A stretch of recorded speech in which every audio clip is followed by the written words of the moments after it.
చేసిన న్యాయస్థానం అరెస్ట్ చేయొద్దని ఆదేశం.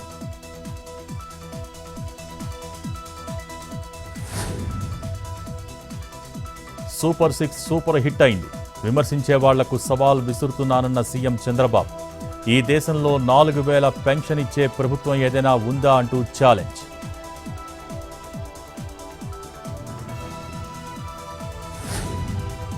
గత ప్రభుత్వంలో మాట్లాడే స్వేచ్ఛ కూడా ఇవ్వలేదు. మేం కక్షపూరితంగా వ్యవహరించడం లేదన్న రామ్మోహన్ నాయుడు. అడ్డదారుల్లో తప్పులు చేస్తే చట్టం విడిచిపెట్టదన్న కేంద్ర మంత్రి.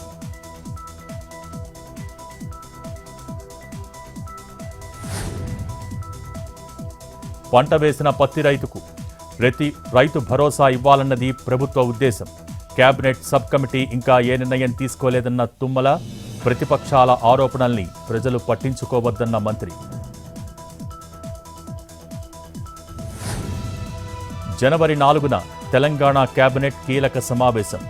కొత్త రేషన్ కార్డులు, రైతు భరోసాపై కీలక చర్చ.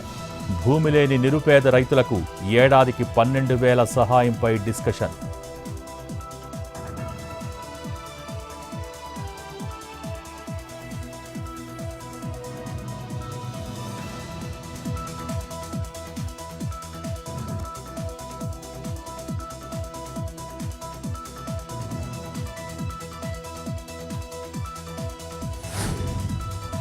పశ్చిమ గోదావరి జిల్లా నరసాపురం మున్సిపల్ కౌన్సిల్ భేటీలో రగడ.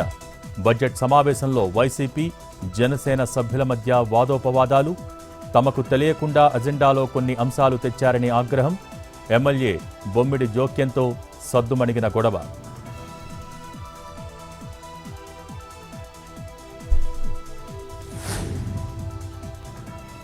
ఢిల్లీ లెఫ్టినెంట్ గవర్నర్ ఆఫీస్ బీజేపీకి అనుకూలంగా పనిచేస్తోంది.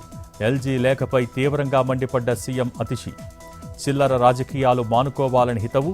తమ ప్రభుత్వ హామీల అమల్లో సహకరించాలన్న సీఎం.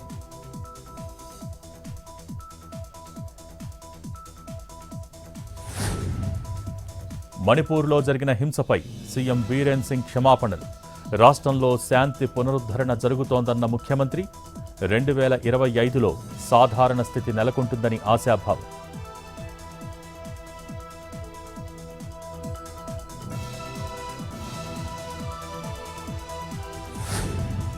ఒడిషా పూరీలో మాజీ సీఎం పట్నాయక్ పర్యటన. సత్యవస్థలో వర్ష ప్రభావిత రైతులకు పరామర్శ. దెబ్బతిన్న వరి పంటతో స్వాగతం పలికిన అన్నదాతలు.